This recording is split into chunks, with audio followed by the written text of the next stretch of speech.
Holy cow. We just had an election in Panama. Actually, a couple weeks ago, the people have spoken. So it was very interesting, very confusing implications for Panama. I'm hopeful. I'm generally an optimist. As you probably know, we had quite a few candidates, some of whom pulled out at the end. One of whom ended up winning was not actually going to be an official candidate until 2 days prior to the elections, when the Supreme Court confirmed that he could in fact run. And of course, the winner was Mulino. A bit about him and our thoughts, my thoughts at least, on the good, the bad, and the ugly. Well, I'm not going to tell you the ugly because it's a little scary, and it's probably not appropriate to ever speak against a incoming administration or current administration. Here's the good news. He is pro-business, pro-growth, pro-expansion. The international investment community seemed to be very happy, at least right after the elections when the bond price spiked.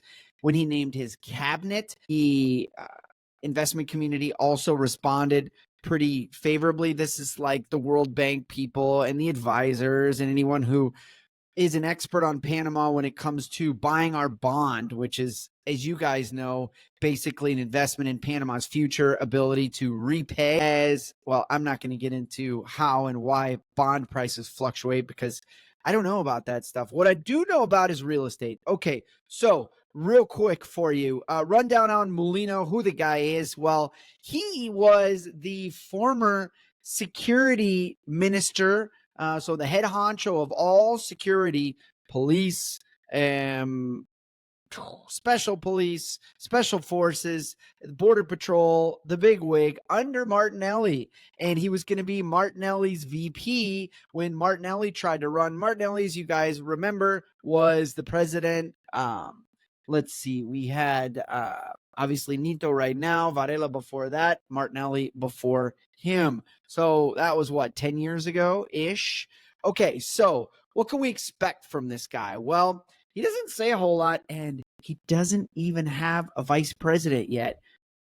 That was a little wild to me, but he has said a couple main things, which I elaborate on a bit more in a blog, which is, number one, he wants to shut down the border between Colombia and Panama. Currently, Darien Jungle, Darien Gap, hundreds of thousands of illegal immigrants make their way through on the way up to the U.S., and this is like Chinese, Middle Eastern, Latino, Caribbean, all parts of the world go to Colombia on their way to the U.S., at least, if that's their chosen route.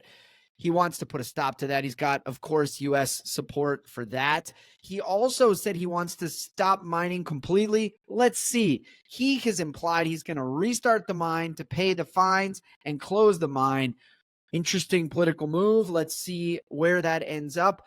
As far as his cabinet, he brought back an old mayor, actually, a Bean call him down here, and that is Juan Carlos Navarro. He was the mayor back in Panama. Shoot, when I had almost just moved here. That was like, I moved in 2007. He was already mayor. He had already been mayor. Anyway, he is now a newly created minister of the environment.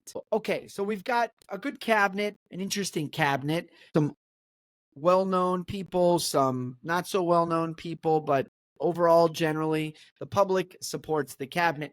Here's the two big ones I think that is going to be really interesting. Number one, Mayor Mizrachi. This guy, I think he's like my age. I'm 44. He might even be younger than me. Local Panamanian, Jewish guy, Jewish kid almost. You can call him because he's definitely younger than me. Tech guy. So he was around he's Martinelli's nephew, by the way. So, in terms of alignment, that should be good for him because, well, Molino's in power and Martinelli's behind Molino. Mayor Mizrachi, young, progressive tech entrepreneur, wants to do some really interesting things for Panama City. So far, I really like the guy. Super transparent. You could tell he just kind of shoots from the hip in terms of not really worrying about exactly choosing the right words. I don't know. I kind of like those people. They give off a vibe of honesty and transparency. He has been very vocal about not aligning with any one party, which is always kind of good. I mean, he ran under Partido Popular, but that's not like a big force in Panamanian politics.